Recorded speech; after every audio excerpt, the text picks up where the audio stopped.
ஒரு ஜாதகத்திலிங்க லக்னத்திலிருந்து 11ஆம் பாவகத்தினுடைய அதிபதி கிரகத்தோட சரிங்களா? நீங்க லக்னத்தை 1 அப்படின்னு கணக்கு பண்ணி எண்ணிக்கணும்.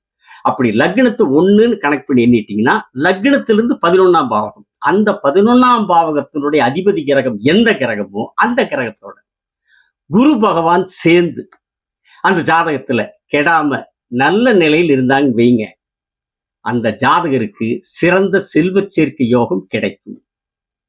அது மட்டும் இல்லைங்க, அவங்க எந்த காரியத்தில் ஈடுபட்டாலும் அந்த எடுத்த காரியத்துல வெற்றி அடைவார்கள், ஜெயம் அடைவார்கள். இன்னும் சொல்ல போனா யாருடைய ஜாதகத்துல லக்னத்துக்கு 11ஆம் அதிபதியும் குருவும் சேர்ந்து நல்ல நிலையில் இருக்கிறாங்களோ அவர்கள் தொட்டதெல்லாம் பொன்னாகும், ஆசைகள் எல்லாம் நிறைவேறும். ஏன்னு கேட்டீங்கன்னா, ஒரு மனிதனுக்கு 11ஆம் பாவம்ங்கிறது லாபத்தை குறிக்கக்கூடிய பாவம், வெற்றியை குறிக்கக்கூடிய பாவம், ஆசைகள் நிறைவேறுதலை குறிக்கக்கூடிய பாவம் அந்த 11ஆம் பாவம். குரு பகவான் யாருங்க? பெரும் பணத்துக்கு சொந்தக்காரர், காரணகர்த்தா இல்லைங்களா? குரு பகவான் பெரும் பணத்துக்கு காரணகர்த்தா, கௌரவத்துக்கு காரணகர்த்தா, அந்தஸ்துக்கு காரணகர்த்தா.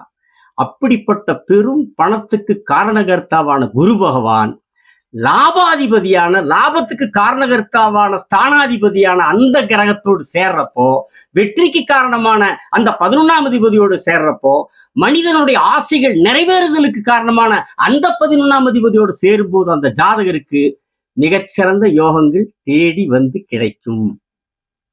அதே நேரத்துல இந்த 2 கிரகம் கிடக்கூடாது, ஜாதகத்துல நல்ல நிலையில் இருக்கணும். இந்த 11ஆம் அதிபதி குரு சேர்ந்து, சரி அவங்க மட்டும் சேர்ந்து நல்ல நிலையில் இருந்த போதுமானா பத்தாதுங்க, பத்தாது. அப்புறம் என்ன வேணும்? அவங்க போய் உட்கார்றாங்க பாத்தீங்களா, அந்த வீட்டதிபதி கிடக்கூடாது. இந்த 11ஆம் அதிபதி குருவும் சேர்ந்து எந்த வீட்டுல போய் உட்கார்றாங்களோ அந்த வீட்டதிபதியும் கிடக்கூடாது. சரி அது மட்டும் போதுமானா அதுவும் போதாது. அப்புறம் என்னதாப்பா வேணும் அப்படின்னு கேட்டீங்கன்னா, லக்னாதிபதி நல்லா இருக்கணும். அந்த ஜாதகத்துல 11ஆம் அதிபதியும் குரு பகவானும் சேர்ந்து இருக்கிற அந்த ஜாதகத்துல லக்னாதிபதியும் நல்லா இருக்குன்னு கிடக்கூடாது. இப்படி எல்லா அமைப்புகளும் நன்றாக இருந்து சம்பந்தப்பட்ட கிரகத்தின் தசை வருகிற போது அந்த ஜாதகருக்கு இந்த சிறந்த யோக பலன் அற்புதமாக கிடைக்கும். சரிங்களா? தொடர்பு கொள்ள வேண்டிய எண் 78 45 170 353 7845 170 353. வணக்கம்.